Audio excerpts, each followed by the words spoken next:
Hi guys, ലൈഫിൽ ഞാൻ ചെയ്ത ഏറ്റവും വേസ്റ്റ് ആയിട്ടുള്ള ഒരു ഹെയർ കട്ടിൻ്റെ വീഡിയോ ആണ് നിങ്ങൾ കണ്ടുകൊണ്ടിരിക്കുന്നത്. വേസ്റ്റ് ആയിട്ടുള്ള എക്സ്പീരിയൻസ് ആയിരുന്നു എനിക്ക് ആ ബ്യൂട്ടി പാർലറിൽ നിന്ന് കിട്ടിയത്.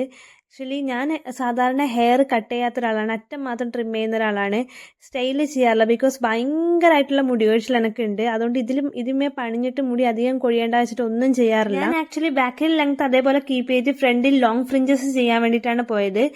ഫ്രണ്ടിൽ ലോങ് ഫ്രിഞ്ചസ് ചെയ്ത് എൻ്റെ മുടിയുടെ ബാക്കിലത്തെ മുടി ഒന്നും അവർ കോമ്പ് പോലും ചെയ്ത് തരുന്നിട്ടില്ല, അങ്ങനെ വിടുക ചെയ്തത്.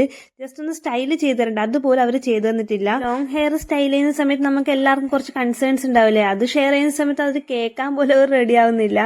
വേണമെങ്കിൽ വെട്ടിക്കോ അല്ലെങ്കിൽ പൊയ്ക്കോ എന്നുള്ളൊരു മൈൻഡ് സെറ്റിലാണ് അവരുണ്ടായത്. പിന്നെ ഈ സെയിം ബ്യൂട്ടി പാർലറിൽ തന്നെ പിരികം ത്രെഡ് ചെയ്യുന്ന സമയത്ത് വേറൊരു എക്സ്പീരിയൻസ് കൂടി എനിക്ക് ഉണ്ടായിട്ടുണ്ട്. എൻ്റെത് കുറച്ച് തിക്കായിട്ടുള്ള ഐബ്രോസ് ആണ്. അപ്പോൾ ഇത് എടുക്കുന്ന സമയത്ത് നമുക്ക് പെയിൻ ആവും. അപ്പോൾ നമ്മൾ ആന്നൊക്കെ വെച്ചിട്ടില്ല. അപ്പോൾ അവർ എന്നോട് പറയാം, ഒച്ചയിട്ടുകൊണ്ട് നിങ്ങളെ പെയിൻ ഒന്നും കുറയാൻ പോകുന്നില്ലല്ലോ, മിണ്ടാണ്ടിരുന്നൂടെ. പിരികം ത്രെഡ് ചെയ്ത ആളെയും കാൾ എത്രയോ ബെറ്റർ ആയിരുന്നു കേട്ടോ ഹെയർ ചെയ്ത ആള്. കാരിയുടെ ഫേസ് ഞാൻ ബ്ലർ ചെയ്തത് വേറൊന്നും കൊണ്ടല്ല. ഇപ്പൊ അവർ അത്രയും ദൂരത്ത് നിന്ന് ഇവിടെ വന്ന് ജോലി ചെയ്യുന്നത് നമ്മളൊരു മോശം റിവ്യൂ കാരണം അവരെ ജോലിനെ അത് ബാധിക്കരുത്, അതുകൊണ്ടാണ്. കാഞ്ഞങ്ങാട്ടിലെ one of the famous beauty parlour ആണ്.